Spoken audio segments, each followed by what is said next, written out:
Thanks for the lift. It was great running into you again. Yeah, thanks, matey. No problem, lads. Is this Hoojib's pudding or panther fodder on my backpack? Both. Well then, lads. East Endor is that way. Yeah, we know. Oh, did I also tell you to stay on the path, lads? And keep clear of the forest? Yes, you did. Good luck to you. Bye-bye. Oh, I forgot. Beware the moon? No, not that. Well, there's a cantina in the village called the Slaughtered Wampa. Don't go in there. It's a right dive, filled with scum and villainy. Yeah, we know. Beware the moon! Mr. Hoggett gets stranger every year. I bet stranger things happen all the time around here.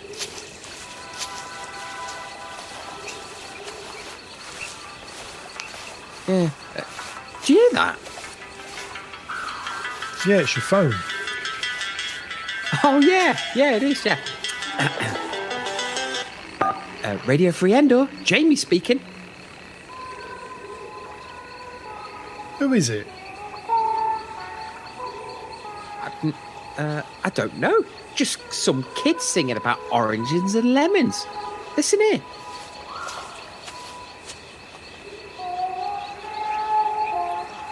Hang up, it's one of them crank calls, mate. Yeah. Whatever you're selling, we're not buying it. It looks like it's going to rain again, and I'm all out of nibbles. Yeah. How come we always go camping in creepy October? It's cheap. Well, book it for summer, mate. I need a tan.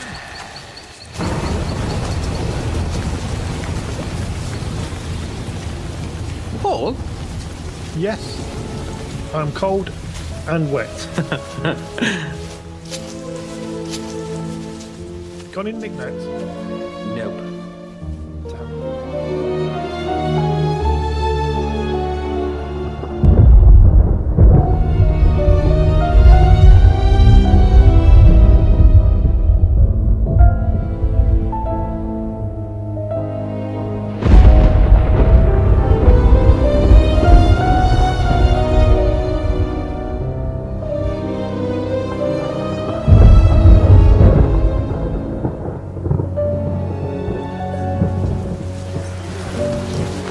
Oh, look, the Slaughtered Wampa. Shall we nip in the Slaughtered Wampa for some nibbles? The Slaughtered Wampa or walking in the rain. Rain.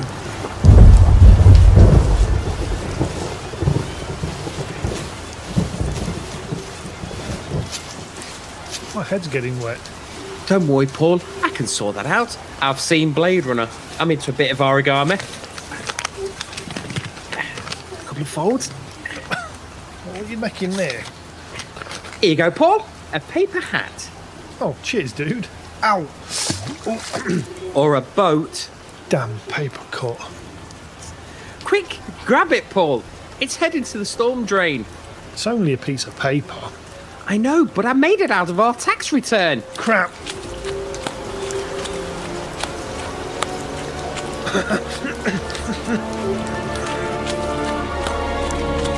Paul! Duck! Where? Oh, God damn it.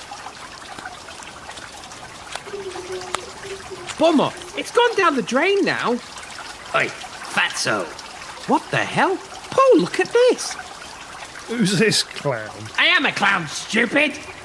I can see that. What a nice boat. It's not a boat, it's a hat. Do you want it back? Well, that'd be nice. You two look like nice boys. We've heard that one before. I bet you have many friends.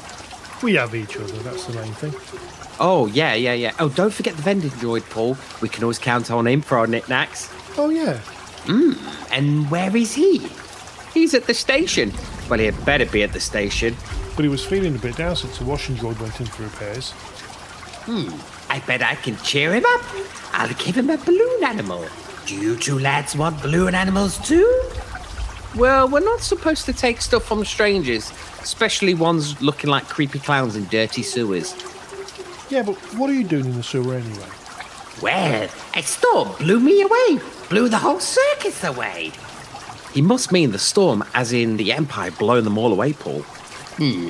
Come closer. Can you smell the circus, Paul? There's peanuts, cotton candy, hot dogs, and That's not a circus I can smell. Unless you have banthas down there, then that's voodoo poodoo to me. Listen here, fatzos. I'm Nickelwise, the dancing clown. Nickelwise? Yes. Meet Jamie and Paul. Jamie and Paul, meet Nickelwise. What a weirdo. Now we aren't strangers, are we? So I'll make you a balloon animal or something. If you must, be quick about it. We're getting wet.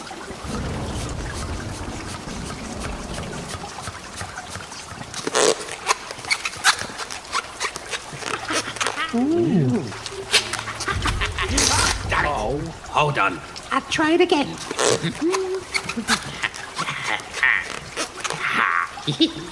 Wow, a Ghostbusters balloon backpack. My favourite. Mine too. Catch. Awesome. Check this backpack out. And what about me? Oh, for you? Ooh. For you, a French poodle. Oh, Sorry, son. The dog was rabid. Had to put it down. We should get going now. Oh, without your boat, Paul? Hat. It floats down here. You don't want to lose it, Paul. After all, it is your tax return. Here, take it. Take it, Paul. okay. Well, Paul, I got you. He almost had my arm off then. I've had enough of this. Paul, quick, run. Running away. Come here, little piggies. Run, the slaughtered whopper, Paul, quick. It must be bad if that's our only option. Let's in. Where's it? Let's in. Come on, let's in. Quickly. Paul, have you tried the door handle? No. Quick. Oh, it's open. Get in, get in, get in. Shut the door, quick. That door better hold, Paul.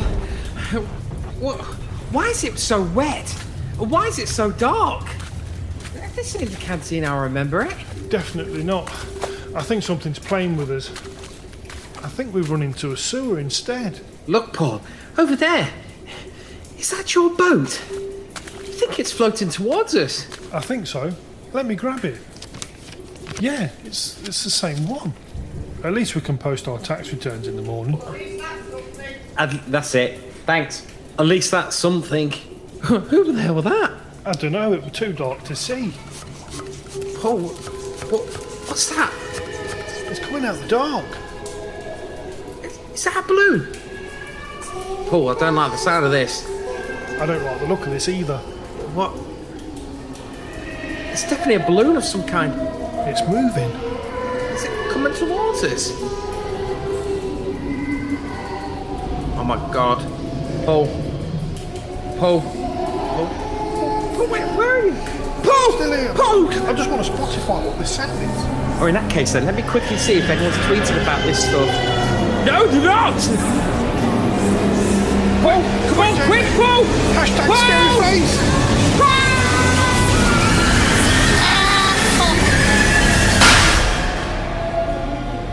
You'll float too.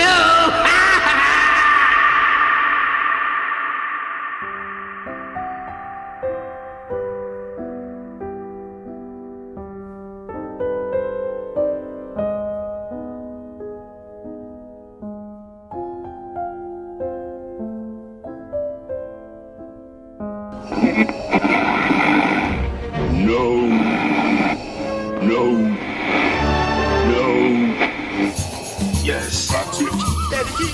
Listen. Live from the forest moon of Endor, Radio Free Endor, Star Wars podcast, bringing you news and reviews from the galaxy far, far away. Welcome to episode 24 of Radio Free Endor, and a happy Halloween to you, until the ghosts and ghouls that walk the dark hallways of your house. So turn them lights off and join us outside at the campfire to share some tales with me. And as always, Paul. Hello there, everybody. Hiya, Paul. I tell you what, this campfire's nice and warm, isn't it? It's nice to be out here at this time of It is actually, yeah. time of night, isn't it? Bit dark. Bit dark. Yeah, a bit dark. It gets dark now around 5 o'clock around here, doesn't it? It is, yeah. But, spend all that day building this campfire up, Paul. It's nice to stoke it and start selling some chilling tales. Or listening to yours, anyway. Yeah, let's listen to mine. I tell you what, Paul, good job it's finally stopped raining and we got out of that bloody drain. I know. It's been storm after storm, and it literally has been storm after storm. Yeah. We've had Hurricane Brian smashing down my mother-in-law's back doors in. That's how You're joking. My conservatory nearly went down, I don't think the roof is connected to the walls anymore. Oh, my God, really? Yeah. Oh, it really got better in here. So it's Halloween. This is our Halloween edition, Paul. It is. As always, because it's Halloween, have we got any ghostly tales? Now, Paul, you've got a right good one of the time that you had kids. Oh, yeah. And lived a terrible I can remember horror since then. Waking up out of a bad dream and realising that I've got 2 kids, and that's like my nightmare. Yeah. No, I'm not really. I don't really have any kind of ghouly, ghosty type stories. I'm not really into that kind of thing, but I know you yourself very much are. The only thing that I've had that's been quite strange is one night when I've slept at your house. Yeah. There was me and my brother, and we'd had a few sherbets. And, and I fell asleep downstairs. I think I can remember this one. Yeah. Carry on. Another mate of mine who was sleeping upstairs, and one of our friends. Is it Abdul? Abdul, yeah. Yeah. Abdul, he was a bit poorly. He was a bit poorly. He was a bit poorly, wasn't he? We just heard some footsteps coming down the stairs. Yeah, it was dead creepy, wasn't it? It was all of a sudden, it was like a pail of water had been chucked down the stairs. God, was it? It was like... Yeah. I was laying in bed going, what the hell was that? So, of course, I gets up and turns the light on. Opens the door. There's a door at the bottom of your stairs, wasn't there was, yeah. So I've turned the light on, opened the door, and all of a sudden I've just seen my friend stood there with his bottoms of his like tracksuit bottoms. Tracksuit bottoms, yeah. And he got them stretched out, and he'd been sick in his trousers. But Paul, you hadn't just been sick. It'd been really sick. In fact, so sick that when I opened the bedroom door at the top of the stairs, there was hardly anywhere to walk. Yeah, it was horrible. It was horrible. It was everywhere. It was everything. And bless him, he just stood there shaking. And I think you're about 8 stones at the top of the stairs, about 4 stone at the bottom.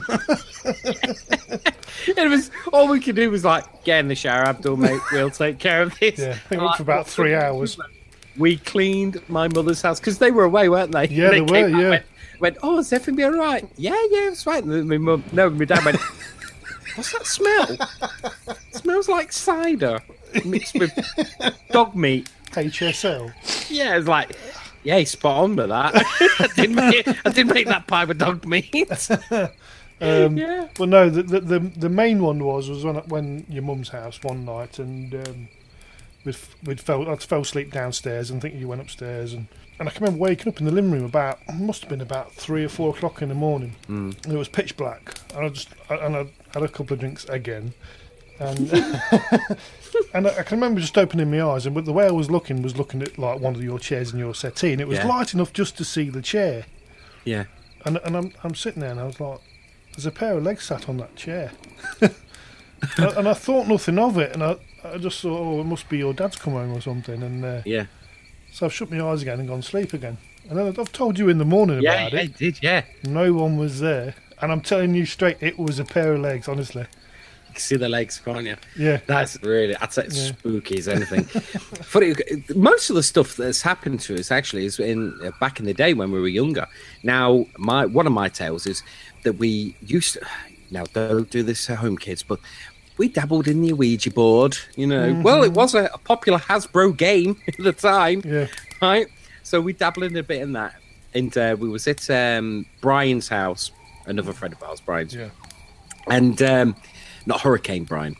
But Brian is married to your sister, isn't he, Paul? He is, yes, he is, yeah. And we was at his house, and we'd done the Ouija board, and it was quite spooky, and it was weird. And then I got a message coming through to me saying, tonight. And I was like, what do you mean tonight? And everyone's looking at me, and they were like, what do you mean tonight? And I was like, I don't know why is it spelling tonight? Then it spelled out tonight, Jamie. And I was like, what the hell? Why is it spelling out my name tonight? Right, and I don't know. Then it said like visit, right? Okay. And I said, and I remember I saying, oh no, I'll be too frightened, because this entity, you could say, that we were speaking to wanted to pay me a visit to prove, and I was like, ugh. So anyway, we packed it up and we played a bit of Nintendo like we do to chill. Anyway, that night, I remember I was laying on his settee. And a couple of us, like Edwin and my other mate, was like on the floor, but I was on the settee, laying down on the settee. Yeah. And suddenly I woke up, and because the way I was sleeping, my head on the arm, I could see directly in front of me. Yeah, and I looked in it, and I saw Edwin sleeping, and I thought, I'm sure there's someone looking at me. Sure of it. And I was looking around; it was pitch black, but now your eyes are sort of like and I thought, now there's nothing here. So I closed my eyes and I turned around to lay on my back, and then I thought, oh. And the chloroform came in. Yeah. And then I opened my eyes, and there was something standing right above my head, looking down on me, and I was like, yeah. Sort of, you know what I mean? I was just wide-eyed looking at it, and it sort of looked at me for a bit, and then it suddenly just dissipated, and then I was out like a light, and then it's only in the morning. I woke up with a shot and went, you won't believe what's just happened. So I told Edwin and Brian, and they were like, oh yeah, really? And I was like, honestly.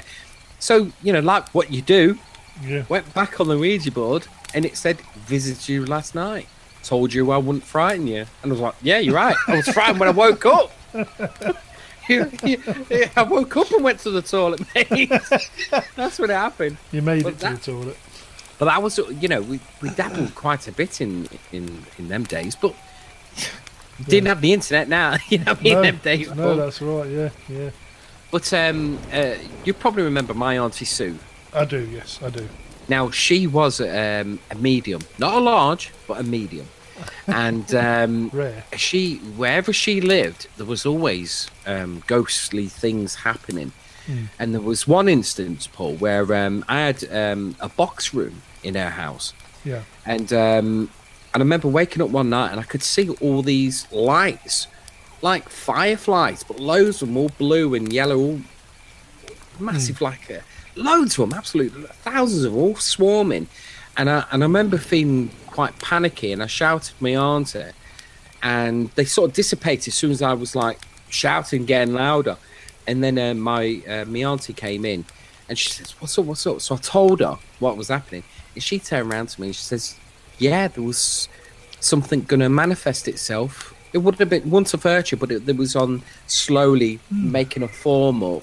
And because, you disturbed, you panicked, it dissipated, and I've come in. She goes, don't worry. And to be fair, I never felt any malice in her house, even though there was malice spirits in her house, if you know what I mean. And when she moved down to near where we lived on Lansdowne Road, she said there was some things that had followed her to that house.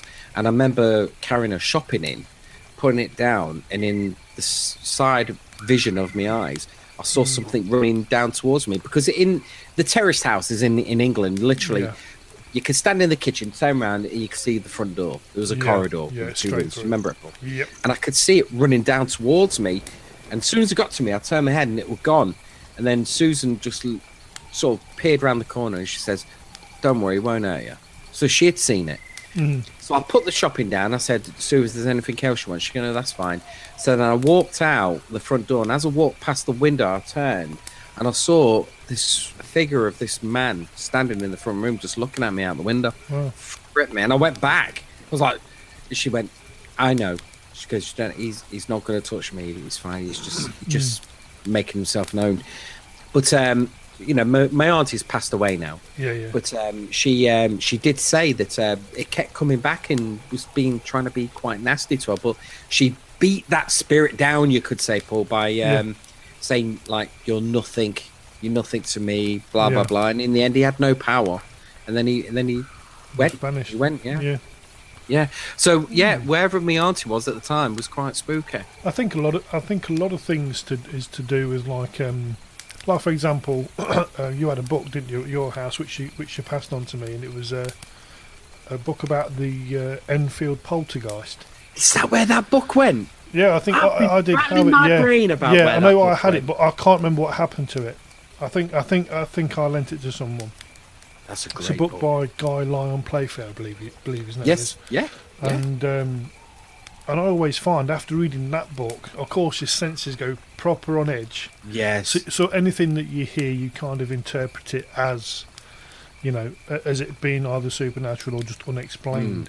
Yeah. And there is a lot of things that do happen that are unexplained. Like at your mum's house again. No one was upstairs, and all of a sudden you heard the sound of a marble rolling down the stairs. Dum, dum, dum, dum. Yeah. And he looked, and there was nothing there. And that happened multiple times. My mum often said that she saw something moving across the corridor, and she's even had that instance where the door where she laid on her bed, the door would slam open, but the doorknob would have hit her in the face where she's put her hand down to stop the door.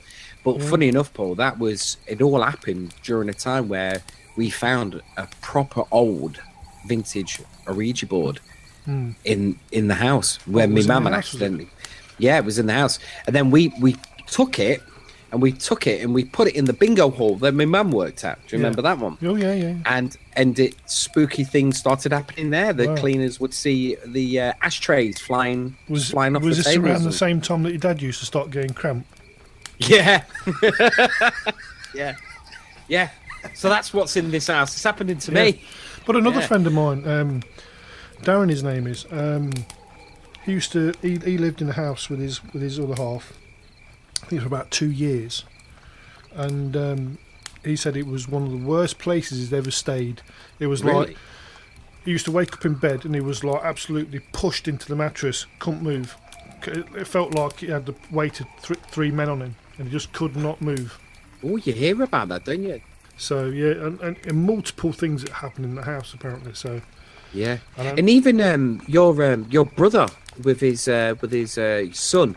His son was suffering from night terrors, and even because he called me over to say, Jamie, can you have a look at this? It was actually his daughter, Megan. Yeah, she was having these night terrors and come down the stairs wide awake, but absolutely just staring through you. Yeah, and like basically saying, "Stop! You know what I mean? Like as if something's coming towards her or something's going through a wall and you couldn't wake her up. Couldn't wake her up. Crazy. Very frightening.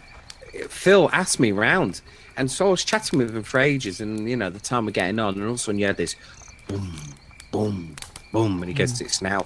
So we went upstairs and opened the door and watched her. No word of a lie, because a lot of people say night terrors is different, but Paul, it was the most frightening thing I'd seen physically with my eyes. Yeah. She was doing that thing you see in The Exorcist, where they're just going up, back, being flung physically back. And she was fast asleep. You know what I mean? Then she'd be like hitting the wall. Her head would be hitting the wall, and I was like, God. But the room was really cold all the time. Yes, it was. But that kind of thing always, for the life of me, I always thought it was brilliant. It's so much my memory. I think I'm sure. Well, I noticed Megan that had the ones where she was just fast asleep, but she was just staring straight through you, and she'd actually walk down the stairs. It was like a sleepwalk trance, and you just it was like you did think she was possessed. It was that bad, honestly. It's I never experienced it before, and it's frightening. That kind of thing. It's like a sleep apnea with what do they call it? Where they sleep paralysis. Trouble is, you often hear these tales where they have it. They open up and there's something in the room, and it slowly creeps up and sits on their chest, sort of thing. Yeah. I don't think he's had any kind of experiences like it since, obviously, because they moved out of that house. But he did say that he told, and he's one of the most honest lads. He said to me, he said, "I've never been so scared in that house, or you know what I mean, from things like that. It's just such a scary kind. You know, something's going to happen every night." Yeah, so and it was quite an old house built in the Belgrave area, Leicester. So there's been there. It has been there a few years. So yeah, it was interesting to hear it from him, and you know. Well, it's like at the moment, Nicholas's my son Nicholas, he's getting to a certain age now that he watches an awful lot of YouTube, you know what I mean? But he loves the paranormal and UFOs and stuff like that. He's into that kind of thing. Sci-fi goes hand in hand, doesn't it? But yeah, it does. But he swears blind that he was going up the stairs here, and he saw like what looks like another child looking round the top of the banister, round down the steps, and he quite frightened him. And so I said, "Look, listen, you've been watching too many Stranger Things, you know what I mean?" He sneaked off and watched a couple of episodes of that. Yeah. But he says no, it weren't, and he was adamant that it was real. It was real. But where his bedroom is, Paul, he's on bunk beds that are close to the attic, and he says he constantly hears something walking across the attic. Do you know what the history of the house is? It's a new build. This house is a new build, so we were the first family here. But you don't know about the land previously. Yeah. Do you know what I mean? I mean, where I live now, we used to live 2 doors up. We've played Monopoly in this street. We've lived in 4 places in this same street, literally like 50 yards within each other. Because we're renting, we've just had to move. So now we want to take it back, you know, find somewhere else. And luckily enough, a neighbouring house has been up for rent.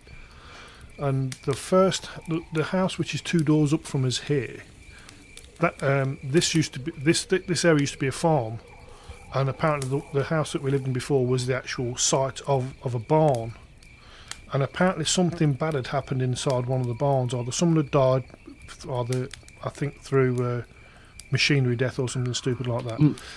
And we've kind of experienced things in that house. We did experience things in that house, and I know some. Where I used to work, one of our customers used to came in, who's from the area, and he said, "Yes, I used to know the bloke that used to work on the farm in this barn," and he told me about it, and it kind of answered a few questions that we'd had because we had heard things and stuff. Yeah, so it was like, of course, I'm very sceptic anyway, so I kind of put it out of my mind, and when he told me, it was like, that is a bit chilling, you know what I mean? There's a lot of things that are, you know, unexplainable. I have to say the best experience I had though was in the Towers Hospital, which I told about last Halloween. That was really frightening. But one of the other tales that I didn't say about, I didn't talk about, was as I was doing security work, is I went to this other house in Leicester, and now it's a really old house, but the company that there was a company that owned the house. They didn't live in it. They just owned it. Yeah. For the simple fact is they needed a postal address. Okay. Yeah. So basically, we had these little swabs that you have this security box. You put up to this little plastic thing. It goes beep, and and you go round the building. You tap them, and that basically records that you've actually been round the building. Yeah. Right, so then they can basically the clients can then pay that you've done your job. Anyway, there was this one house. I was on mobile and the alarm went, so I went down to it and I just looked at it and thought, bloody hell, that looks creepy. I mean, that looks really creepy. And I headed down and I couldn't get into the house. You know, eventually I did. I walked in there and it was really cold. It was really cold, and I felt so unsafe in that house. I called for backup. I actually pulled other security people off other sites to come to me.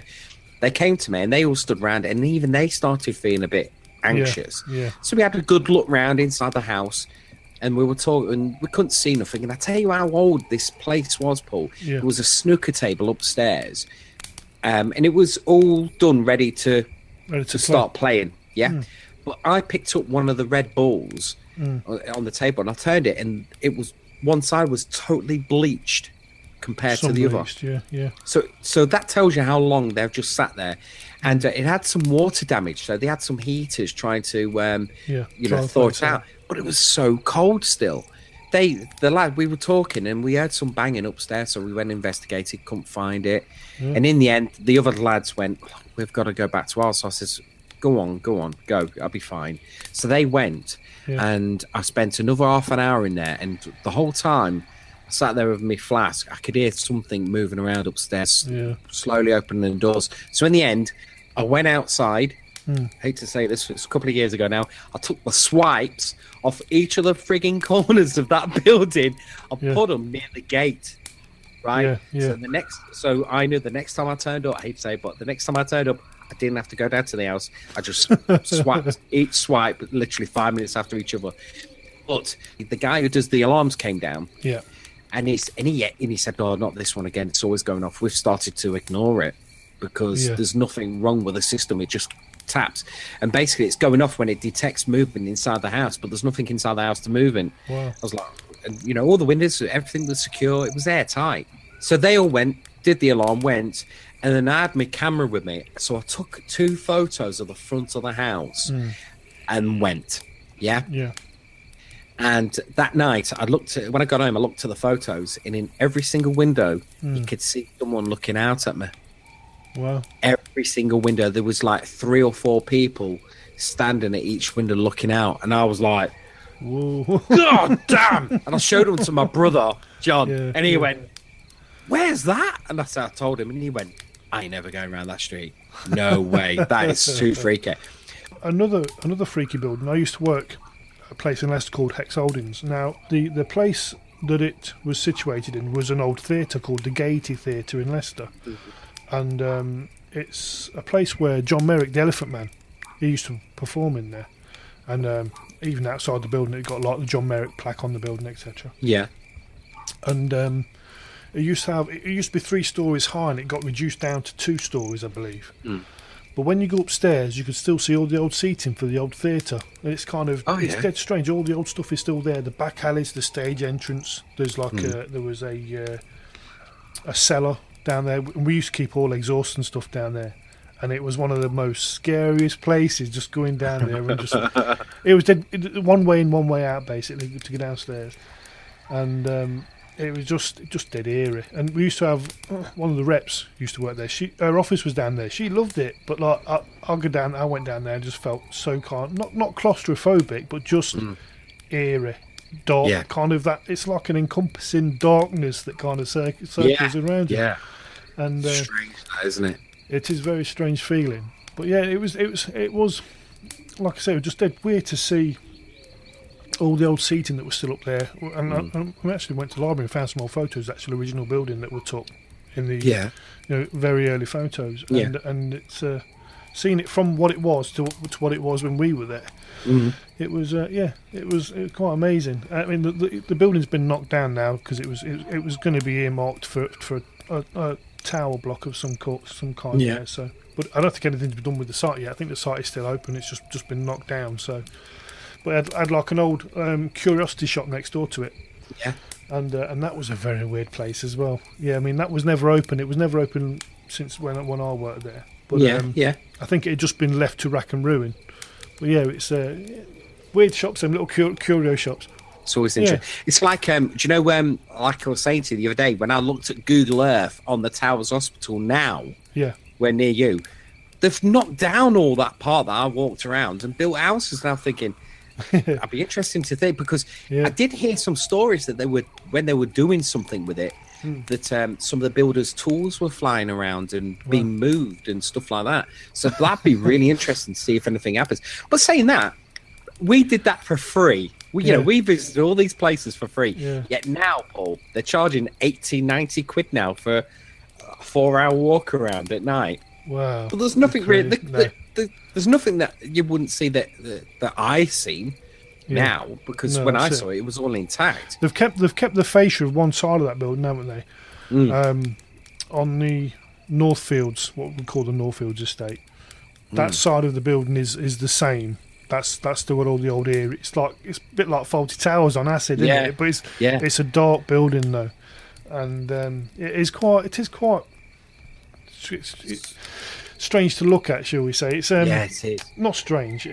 What's the word? It's disturbing. It's disturbing. Yeah, it's like gives you an awkward feeling about it. There used to be a lot more trees around there as well, and they've kind of reduced them down a bit, so it's a bit more open. They have. But when there was more trees there, it was very.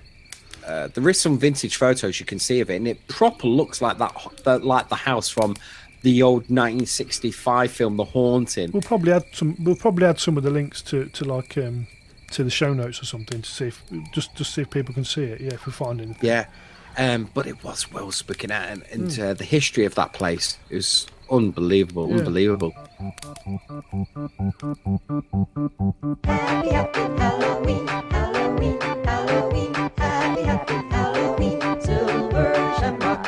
Happy, happy Halloween, Halloween, Halloween. Happy, happy Halloween, Silver Shamrock. It's almost time, kids. The clock is ticking. Be in front of your TV sets for the Horror-thon. And remember the big giveaway at 9. Don't miss it. And don't forget to wear your masks. The clock is ticking. It's almost time. Happy, happy Halloween, Halloween, Halloween. Happy, happy Halloween, Silver Shamrock. Happy, happy Halloween, Halloween, Halloween. Happy, happy Halloween, Silver Shamrock.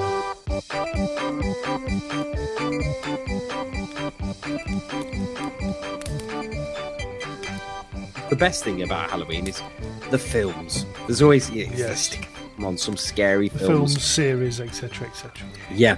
Now, Netflix is turning out to be quite good for these films nowadays. Yeah. We watched a fantastic horror film. Sure, it was based in the 80s, Paul. 80s, Again, retro. right? But I think it was new. Yeah, it looked like it was in the 80s. I'm not too sure, but it's called The Babysitter. Right, and it's on Netflix, right? And basically, this lad, he's about 13, 14, you know, and he's the only one who's got a babysitter still, and it's a comedy horror sort of thing. Yeah. But she's like this real hot girl, you know what I mean, wears shorts, jean shorts and stuff like that. And he decides to stay up late to see what she gets up to, and he goes down. Yeah, and he goes down and he's peering through the top of the stairs, and he sees her with her mates playing spin the bottle. Yeah, right. We've all been, and we've all been there. But it turns out that she's actually a Satanist, and it goes from bad to worse. Oh, okay. And it's proper turns into a horror film, but it's so good. It's really good. Like a proper horror comedy. The guy who directed it is Mick G. But I tell you what, it's a cracking film, and we double billed that with a Stephen King film called Gerald's Game, and that was not bad. That was quite good. About I'm sure it was a short story, a short story by Stephen King, but basically it's about this woman handcuffed to a bed, and her and her husband were going to have some kind of role play, sex play sort of thing. Okay. And then he has an heart attack. Oh, okay. And leaves it. And she's in this house all alone for a couple of days, tied. And then in the middle of the night, he gets up and starts talking to her. And it gets really, really creepy. And there's some kind of supernatural element. It's a really good film. It was a proper good film. It's only a film, though, kids, don't we? Yeah, it's only a film. Yeah, here we are on a family-friendly podcast. It's only a film. Yeah, but it was, but saying that with the 80s films, Paul, I'd love to see Halloween. I'd like to see a Halloween film. Yeah, Jason. Michael Myers. Michael Myers. In fact, I had a schoolmate called Michael Myers, believe it or not. Did you? And every time he would walk past us, we'll all go do do do do do do do do do do do do. Yeah. So Halloween. I'd like to see The Fog. Do you remember that film? The Fog. John Carpenter's The Fog. Is that really early, kind of basket case kind of early? Basket Case is quite a sick film. No, it came out in the say about 82, 83 with Jamie Lee Curtis in it. Oh, okay. I'll probably know it if I've seen it. Yeah, The Fog. Yeah, but that was quite frightening. That was the remake. No, not very good. But the original Fog was really good, and I also like to see The Thing. The original Okay. thing as well. Yeah, that's really good. And animated wise for Halloween, Scared Shrekless. Scared We're Shrekless, yeah. Okay. Yeah, Scared Shrekless. We always put that on. We always watch Monster House. That's great in 3D. That is Monster Yeah. House. Coraline's another one to watch. Yeah. Paranorman. Yeah, That's a good film. Paranorman is quite a good film. Yeah. That is a quality film. Yeah. And of course, A Nightmare Before Christmas, because that sort of bridges it. Yeah. Yeah, a nightmare 2 months before Christmas. Yeah, Nightmare. The Nightmare Before Christmas is when you look at your bank statement and go, what? Yeah, That's that the is nightmare from definitely. that. There was a you know, Wayne's brothers, Keenan Ivory Waynes and all them. Yeah. They done like a spoof of a film. He's in the house with his missus. It's Haunted House. It's actually called Haunted House, is it? isn't it? Is that one where she gets pulled from, like, obviously from the bed through the door and stuff? Yeah. It was such a funny take on the original film. Yeah. Did you see the sequel to that? It- Haunted House 2. It's basically it's a rip-off of Annabelle. Thank you. Yeah. My wife, thank you. She's Annabelle. making a couple of guest appearances on this podcast. Yeah, she is, isn't she? Yeah, Annabelle. And I watched that. Actually, I watched that before I saw the original Annabelle film. It totally spoiled it because it's the same doll. You know what I mean? Well, I tell you, talking about Annabelle, the sequel, it's a prequel to Annabelle called Annabelle Creation. Proper scary film. That is a proper creepy film. That is, Yeah. and it's directed by the guy who did Lights Out. Now he's really good. His first film was Lights Out, but he went on YouTube making short horror films in his own house. Oh, okay. Right? Yeah. In his own little flat with him and his wife. He thought, I've got a camera. How can I make a little horror film here that's under 3 minutes, that's scary? And he made Lights Out with his wife, turning the lights on and off, and he got a major movie deal from that. Yeah, and of course, now he's done. isn't And now he's done the Annabelle Creation, and he's doing Lights Out too. But if you look at his YouTube channel, I can't remember his name now. It's by David Sandberg. Okay. He basically made a series of them on YouTube. And of course, Warner Brothers snapped up that Lights Out, which is quite a good movie. You know what I mean? It is. I thought it was really creepy. Oh yeah, some proper creepy ones. But it's ingenuity, what people can do with a camera in their own house. Really, I still think it's quite amazing, really, when you watch. Is it Poltergeist at the end where the shit's pulled through that small window in the door? Is that Poltergeist? Poltergeist. How did they fit that? Through that Oh, no. no. No, It's not that's Poltergeist. Nightmare on Elm Street. Nightmare on Elm Street. Nightmare on Elm That's Street. Yeah. How the Grabs it, just pulls it straight through. through a dead small bit of window on the door. It's like, Yeah. But now, if you watch that, Paul, it proper looks like a blow-up doll. Because it even just goes dead rigid as it goes through. Yeah. Oh, yeah. It's like my wife. She absolutely hates Freddy Krueger. She can't watch it. It's a childhood thing. I think she was teased by her sister as a kid. She got an older sister that, or two older sisters, shall we say, that shut her in the room and let her watch it. Oh God, it's nice. But yeah, of course, Poltergeist. That's a fantastic horror film. Fantastic, and the special effects on that were just amazing. Good Star Wars connection. All them Star Wars flying around. I'll tell you what. If I walked in and the Poltergeist was chucking around all my Star Wars, I'll say.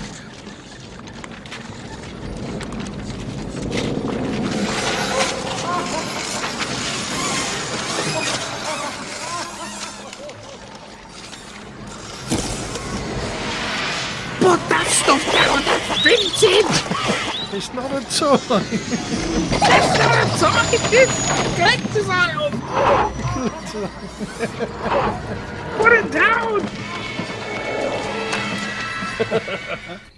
So yeah, some great stuff to do, and of course, with Halloween comes the pumpkins as well, Paul. I've got my official pumpkin gutter.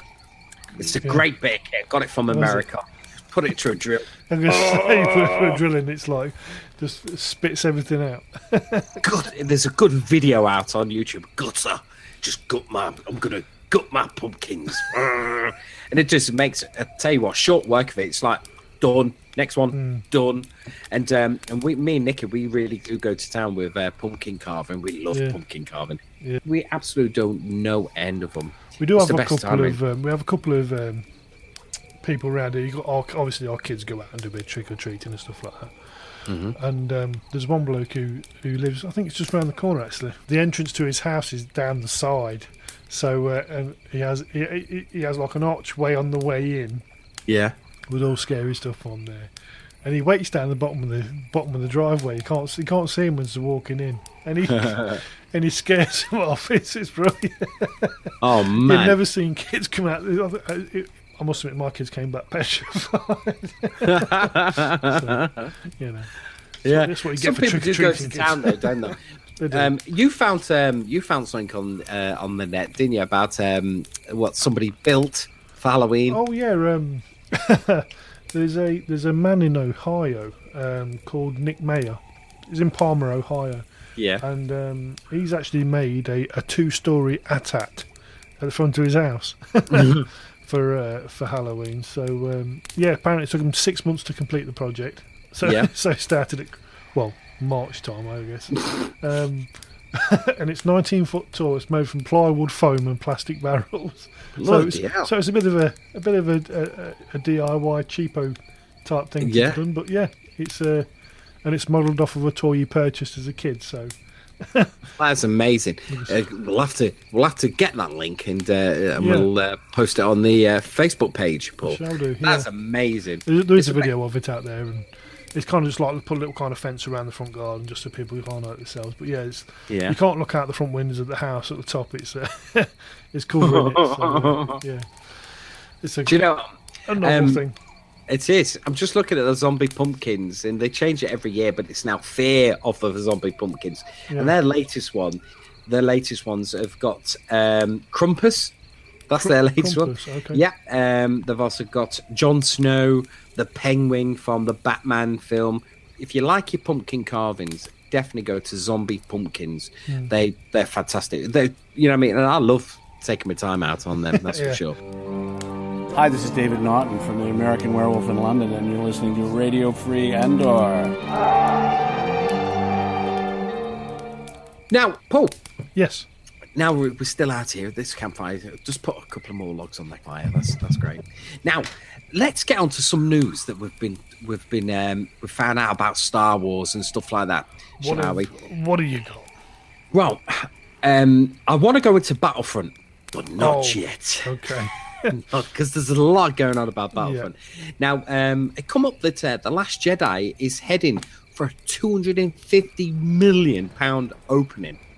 What? Is that going to be one of the best ones? Is that like in the Star Wars universe, shall we say, for an opening? The estimated total, right? They reckon that the site estimates that Last Jedi will take a domestic gross of 742 million. That's a lot. Now, The Force Awakens opened up to 247 million. Okay. So it's a bit of a drop.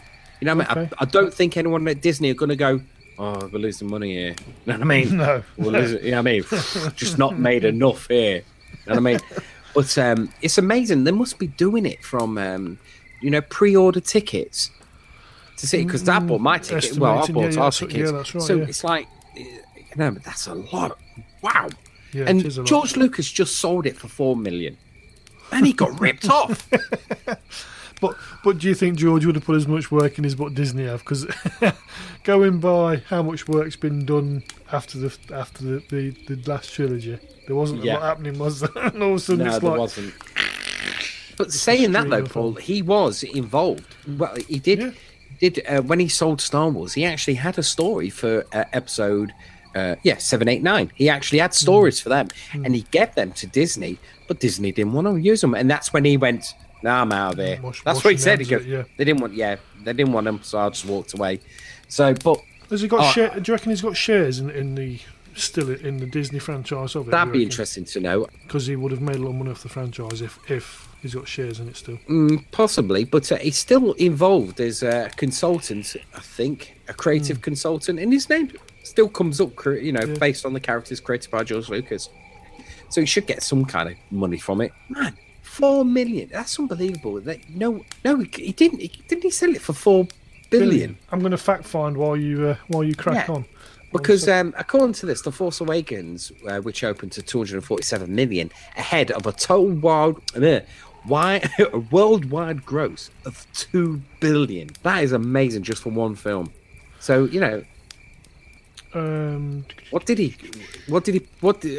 how much did they fork out? Here we go with his live googling. 4.05 billion. So he weren't skint, and he's not skint. No, he's not. Neither of any of his family or his friends or the county he lives in. He said he hasn't. He's not going to give his kids anything, isn't it? This answers that question with approximately half in cash and half in shares of Disney stock. Ooh. So he's probably got about 8 billion now. Yeah, and especially when now they're building Star Wars world there. Yeah, he will have a proper. Saying that though, he still dresses like a scruff. Well, yeah, but you do find that some of the wealthiest people do dress like that. It's like being tight's the only way to keep money, isn't it? And he's often seen eating it at Burger King in Chicago. I draw the line there. Imagine that, my God, man! You got 4 billion and you're in Burger King.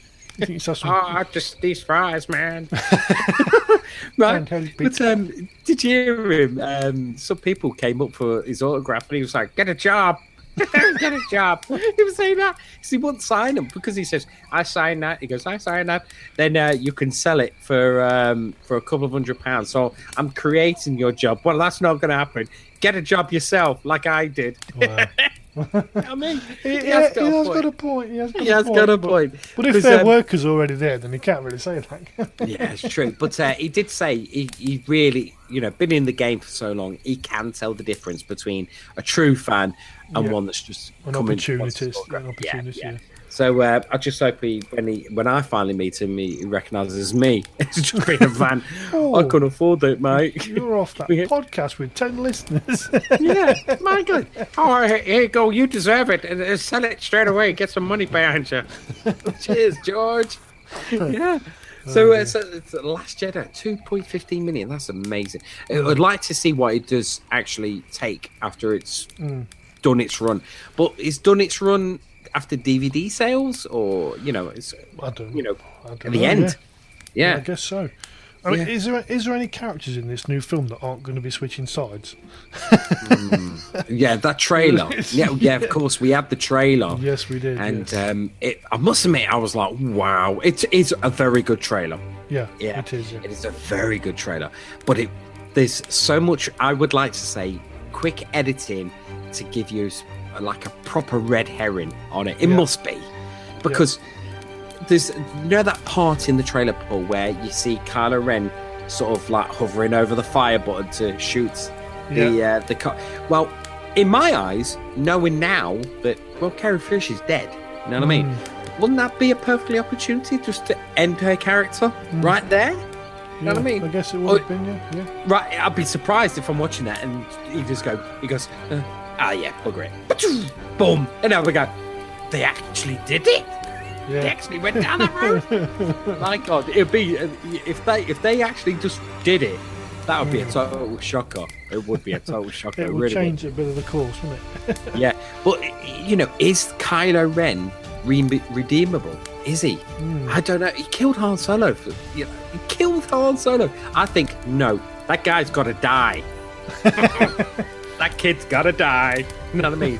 Just like Ezra in Rebels, that kid's got to die. It's a new series of Rebels, new series of Rebels as well, isn't it?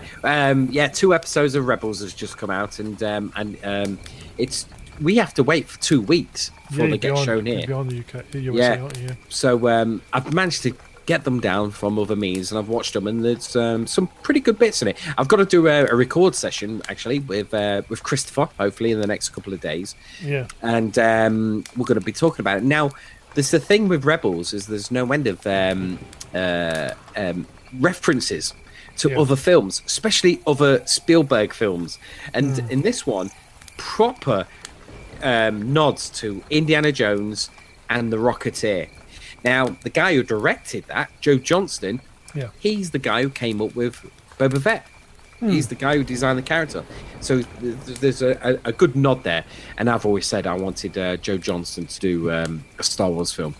But saying that as in a movie, look how we're segued in here. I know, I know. It's fantastic. Segued. It's beautiful.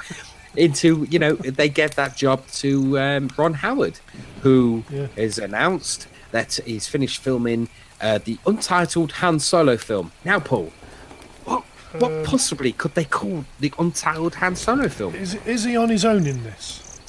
Yeah, he is solo. Yeah, he's going solo in this solo, one. is he? Okay. Yeah, he's going solo. Okay. Could it be called Han? Could it be called Han? Han, a Star Wars story? Maybe it's Han Solo, a story. No, needs to shorten it, I think. Yeah, I think they need to shorten. One word. Yeah, I think it's just one word. Yeah, like a solo word on its Todd. You've got it. I've got my finger on my nose and I'm pointing at you. Yeah, you're right there, Paul. It's Solo, a Star Wars story. Yeah. Now, you can just see them all sitting in there. What are we calling it?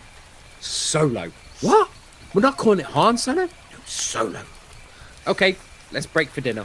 Okay, we're done here. Our job is done. Let's go. Let's have our 40 grand for working that one out. Yeah. I wonder if there'll be any kind of characters out of the first trilogy that makes like an appearance in the film. Well, there's been some rumours that Darth Vader would be in it. Yeah. Now, like I've said before on the podcast, if I made a prequel to Star Wars, I would stick Darth Vader in everything because he's alive. So stick him in it. You know what I mean? Yeah. And you've got actors now that can do it, and James L. Jones is still going around. He can still do the voice, so you still got that character. So yeah, by all means, do it. Yeah. But in fact, why are they making a film about Han Solo? Do you think Boshak could have a fit into this film somehow? Yeah. Yeah, it'd be interesting to see if other bounty hunters come into this film. But like I say, especially with the for the firing and the hiring and the rewrites. Yeah. What kind of film are we going to get? It'd be interesting. 3 films in one. Hopefully not. I would say you will get a trailer for Solo just before the Last Jedi. Yeah, I think that or around Christmas. Yeah. And I wonder if they're just going to do it on its own. And here's a Solo trailer. Solo. Yeah. It's Solo playing a cello in his Hello. Wordplay on it. Would you like a polo Solo? Okay, let me see what else has been going around. You know The Walking Dead? Oh, yes. Andrew Lincoln. Yeah. Apparently his dream role is to play a Jedi Knight in the Star Wars film, in the next Star Wars film. Do you know, that would be fantastic. Do you know if they ever did Rebels, the character of Kanan, he would be good at that. He would be that, especially with a beard. I'm going to take you down, Yoda. What's your name? Rick G. Rick Grimes. Rick Grimes. Rick Grimes Solo. Rick Solo. Yeah, Rick Solo. One of those goddamn zombies.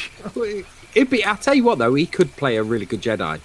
Yeah. You know what I mean? Because he's quite matured now, and he proper looks like a hero. As an actor. Looking at him, he kind of fits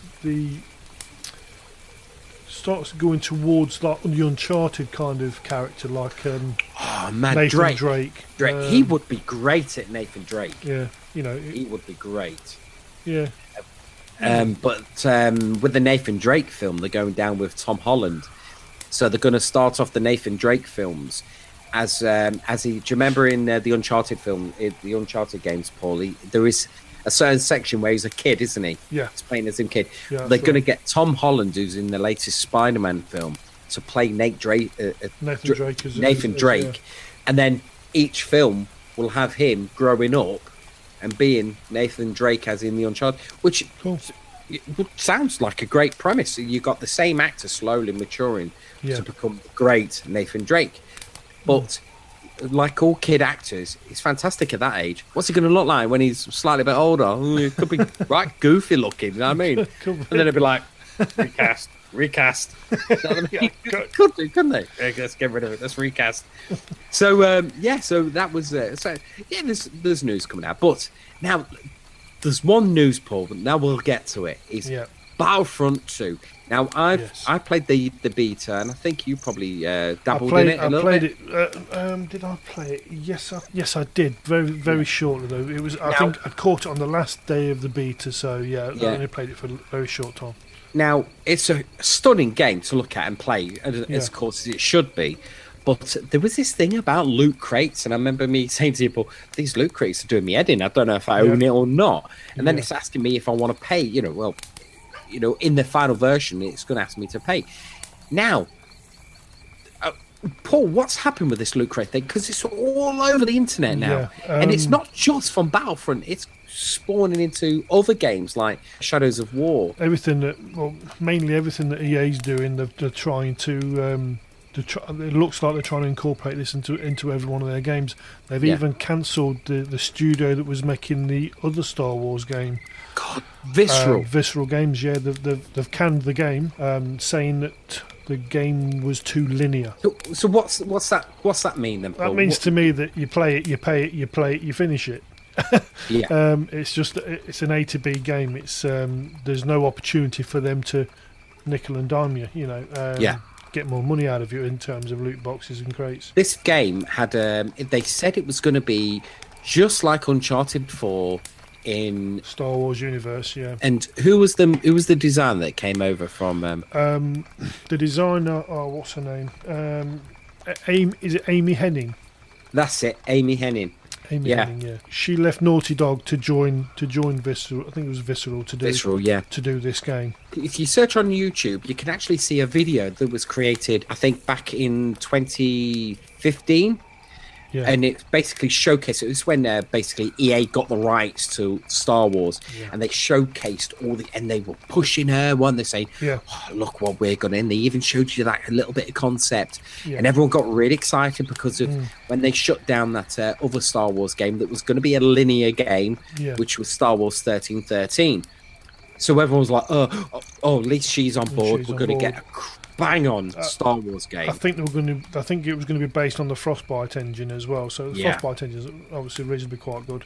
So there was a lot of expectation for it.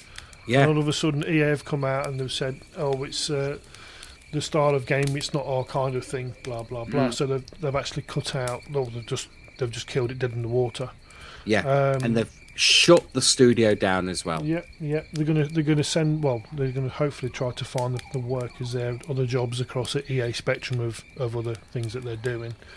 But I was speaking to you to Jamie the other day, and we was discussing this, and I was wondering whether are they just taking that single story, that campaign out of that game, and trying to basically like cut and paste it into the new game, the Battlefront 2. I think you're on the nose with this one, Paul, because I've not heard anybody else talking about this. But it seems kind of a coincidence that they are shutting that game down, and basically we only had literally a couple of seconds of footage from that early concept game. That's right. But we did see some stills of concept art that looked similar to what's in Battlefront. So have they just literally gone, I'll tell you what, your studio, we're closing it down, but we'll have that. We'll put it into Battlefront, and hey, presto, we've got a single player. And then, was it today? They've announced that it's only going to be 5 to 7 hours. Now, that tells me that it's a very short game. So from what we were talking about, Paul, to finding out about this very short campaign is like, kind of rings true. They're using the elements and the story and what they've got, putting it all together, putting it in, and there you go. Well, the loot crate system's already established in the multiplayer side, so maybe it's a lot easier to put that story in and then just alter the game slightly for the crates. For like weapons and stuff like that. But there was a massive kickback for EA because the people were going to buy these loot crates under the understanding that it was for the loot crate was for them to keep, but apparently I think it evolved that they were just a temporary loot crate. So there was a big backlash against the company. Yeah. This is my understanding. It's not, without me double checking the facts. But it's worthwhile you listeners checking and checking for yourself, making sure it's what you want in the game. There's also this sort of play to win. Pay to win, yeah. Play to win that's suddenly come up, isn't it? It's almost got that air of it should have been a free game with pay to play content, like a mobile game. If it was on a mobile device, then it would be free and you'd pay for the bits you want. You're paying 50, 60, £50, $60 for you want the full game. Yeah. What I found really frustrating about the demo, also the beta version, which I played, was you got spawned, you got killed. You had to wait 20 seconds, 30 seconds, you're back in straight away. And you had to. I'm not a big multiplayer type person in terms of the Battlefront side of things. I'm not very good, so for me it was like an instant turn off for the game. It was just instantly but you got to remember, Paul, right? Yeah. We played many a match on Destiny 1. Destiny 1, which you could go around and we went through no end of it, didn't we? Yeah. As a team, going around without dying, just go through loads of it. Yeah. Yet when me, you, your brother, Darren, all on microphones playing the first one, it was like dead. You go, I'm dead again. Yeah, I'm dead again. Yeah, I'm dead again. Yeah, I'm dead again. Yeah, that's all it was. It was like, there was just, dead. Your weapons never seemed to have the power what your opponents did. And even no matter what, the card system for me was a bit faffy. I weren't quite sure what was happening with the card system. It was easy to understand than what they've done with it now.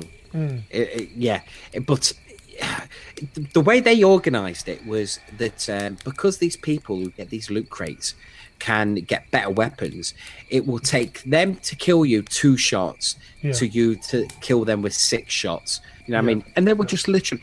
Now, just looking down... If you go onto YouTube, listeners, right, and just put Loot Crates Battlefront, right, the first thing that comes up is Angry Joe. Angry Joe. He does explain it rather well, Yeah.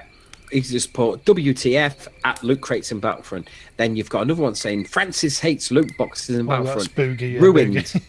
Then Loot Crate sucks. Loot Crate destroys Star Wars Battlefront 2. Say Dice responds to 1. But when you read that, it's half-assed. It's half-assed what they say, man. The way it is at the minute, I will not be purchasing it until I've seen what happens and how things get ironed out. Yeah. I can't support the practice of you pay microtransactions. I've paid for the pre-order on this. I'm cancelling it. I'm done with it. I'm not bothering. After so many, because there's you could always go with one video of what they thought, but Angry Joe is quite good at he'd really just sit down and he's worked it out that you would have to do something like 3,000 hours just to upgrade one gun. Yeah, when there's about... And that's without paying. Yeah. What? And then I've gone on to this other guy called Pretty Good Gaming, these 2 English guys talking about it, and they do some really good in-depth reviews about it. Yeah.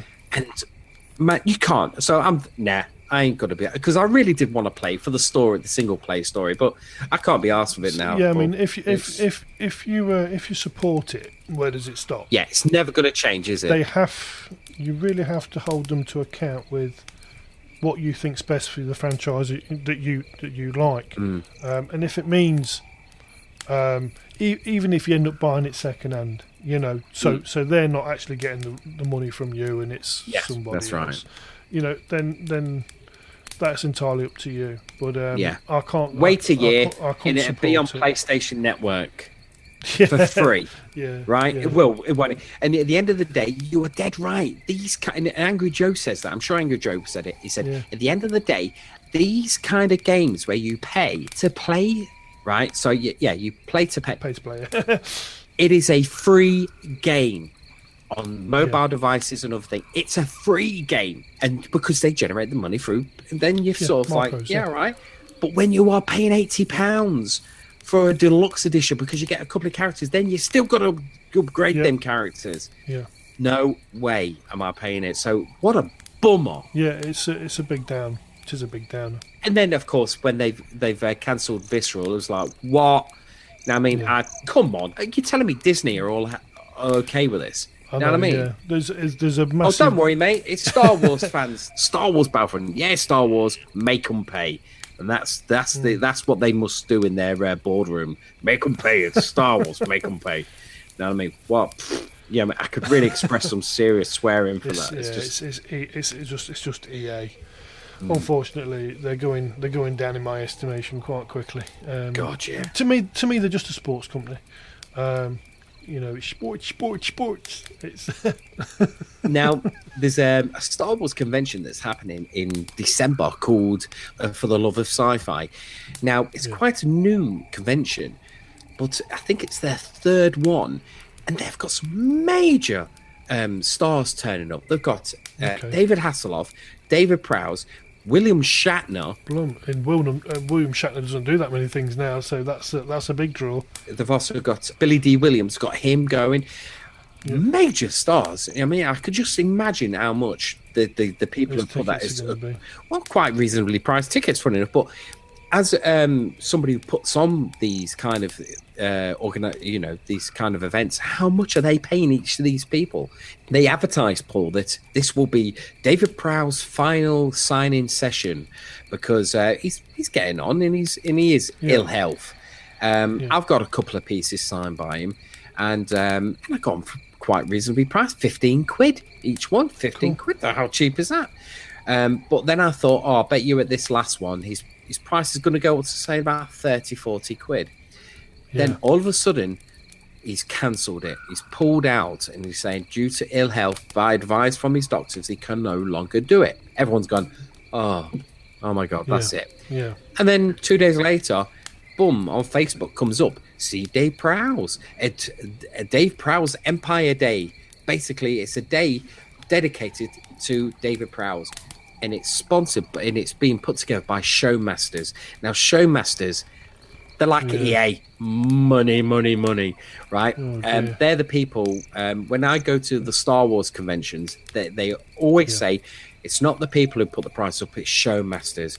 If you go to these smaller conventions, Paul, you can probably get Mark Hamill's autograph for 50 quid. Go to a Showmasters, it's 150 quid, right? Wow. So now everyone's complaining that David Prowse is doing this, and I bet you bottom dollar that David Prowse's autograph would be more like £100 to get instead of 15 quid. It makes you wonder really if Showmasters has just like plucked him out of this previous show and that he should have been at. Just say, look, here's the money. We're offering you more than them. We'll just take you out of there and we'll just cancel you and put you straight in here. Yeah.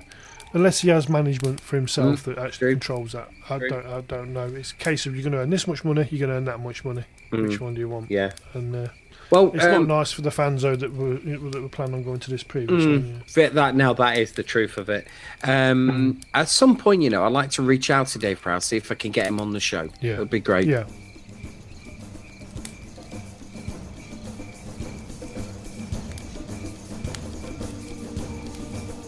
Now, that brings us to the end of the show, Paul. It does, yeah. It's been a long one this week, hasn't it? It's been a long one, this is, you're just right, it is one. Especially with the intro, and but we've just had a lot to discuss, really. We've got some spooky stuff, and thanks for sticking around, it's great. We love these Halloween ones.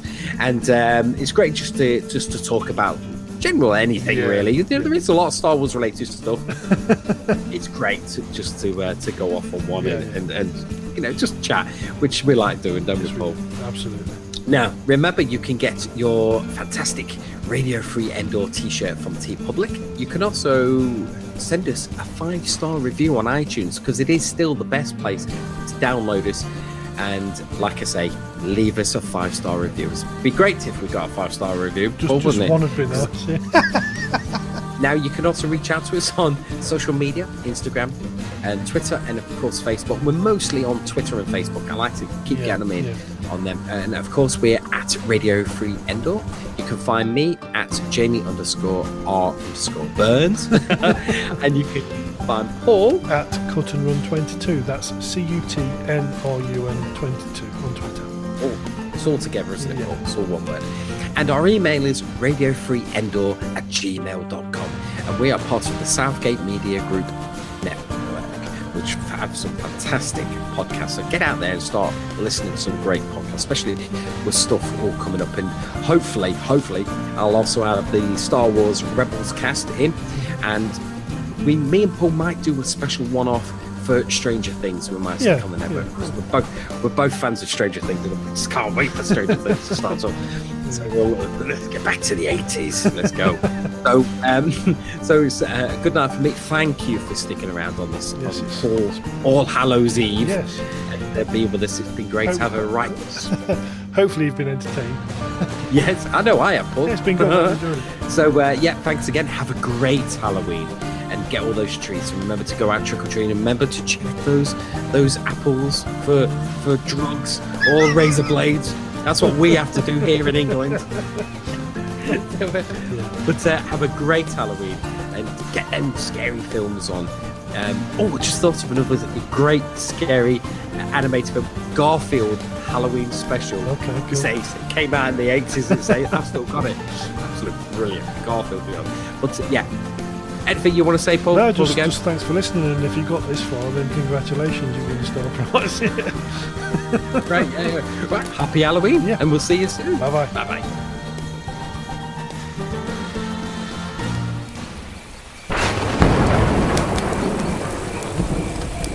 Well then, this ought to be fun. I need you to take your fat, Shrek-looking ass back home to Fiona. All right? All right. Perfect. I love this holiday. Oh, very nice. I am